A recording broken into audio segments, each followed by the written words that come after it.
खुलुमबाय गिबियावनो नोंथांमोन बयखौबो YouTube चेनेल स्वrji The Creativity बरायनानै लाग्रोनाय जालायबाय।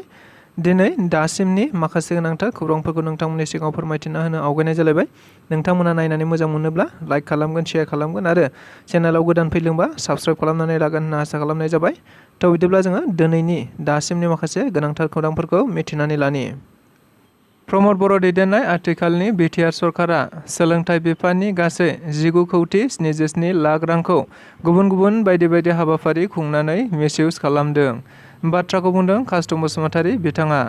नंगौ, थारैनो बे बाथ्राखौ दहाय एसे आगोलाव इउथ बिपिएफनि मोनसे मावखुलियाव मोनसे खौरांगिरि मेलनि गेजेरजों बिथांमोनहा रोखायै बुंथिना होदों। थारैनो बिथांमोनहा प्रमद बर'नि दैदेननाय बिटिआर सरकारखौ अजद होनाय बायदिब्ला सोलोंथाइ बिफानाव फैनाय गोबां रांफोरखौ सोलोंथाइ बिफानाव बाहायालाबासिनो बायदि बायदि हाबाफारि खुंनायनि नामाव बिथांमोनहा बाहायदों होननानैबो अजद होदों। जाय हाबाफारिफोरा बिटिआर ओनसोलनि सासेबो रायजो राजाफोरनि थाखाय गाहाम जायाखै होननानैबो खौरांगिरिफोरनि सिगाङाव बुंथिनाय जादों। बेजों लोगोसे बिथांमोनहा आरटिआइ खालामनायनि गेजेरजों बे फोरमानखौ मोन्दों होननानैबो बुंथिनानै होबावदों। थारैनो बिटिआर सरकारा बेफोर रांफोरखौ मिसइउज खालामनानै ओरैनो बेखारावनो गारदों होननानैबो गोख्रों अजद होनाय जादों। दिनै 14 सेप्तेम्बर एबा बारग' एनडिएफबिफोरनि 30बाथि मुंख्लं सान।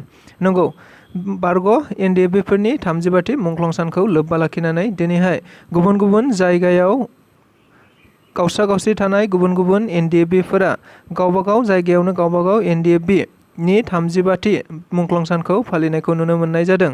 नंगौ, थिग बेबायदिनो मैयाबो दुलाराय तामुलपुर जिल्ला बारग' एनडिएफबि आफादफोरा 30बाथि मुंख्लं सानखौ फालिनाय जादों। जाय फालिनायाव एनडिएफबि आफादफोरा खौरांगिरिफोरनि सिगाङाव बुंथिनाय बायदिब्ला बिटिआर गोरोबथाखौ लानानै एनडिएफबिफोरा माब्लाबाबो गोजोननाय गैया। लोगोसे बे गोरोबथाखौ एनडिएफबि गोजायैनो खालामनायमोनब्ला बियो मोनसे स्टेटहुडनि मर्यादा मोननो हागौमोन।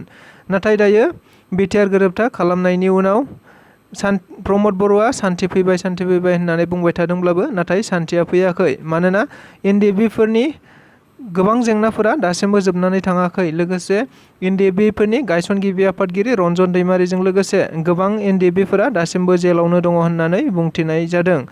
लोगोसे दायो एनडिएफबिफोरा मोननांगौ एक्रेसिया बेखौबो दासिमबो मोनफुंजोबनो हायाखै। बेनिखायनो बिटिआर गोरोबथाया गोजोननाय गैया एबा बिटिआर गोरोबथाखौ गोजोननाय गैया होननानै बिथांमोनहा फोरमायथिना होदों।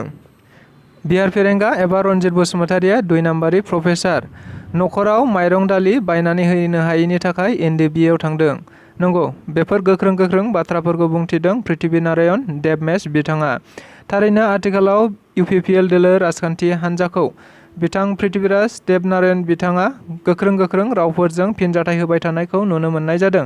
थिग बेबायदिनो दिनैबो आरोबाव मोनसे गोख्रों प्रेस बिबुंसारखौ होनाय जादों, जेराव बिथाङा आथिखालनि इउपिपिएल सरकारखौ बायदि बायदि रावजों अजद होनाय जादों। थारैनो बिथाङा बुंथिनाय बायदिब्ला इउपिपिएल सरकारा गावसोरखौनो गोरों गोरा दिन्थिनो नागिरो आरो फिसा बाथ्राफोरखौनो गिदिर खालामनानै दिन्थियो। जेराव बिथाङा आथिखालनि मोनसे समनि बारग' एनडिएफबि एबा आथिखालनि बिटिआरनि मावफुं सोद्रोमा रनजित बसुमतारीखौबो नंखाय प्रफेसार होननानै बुंदों।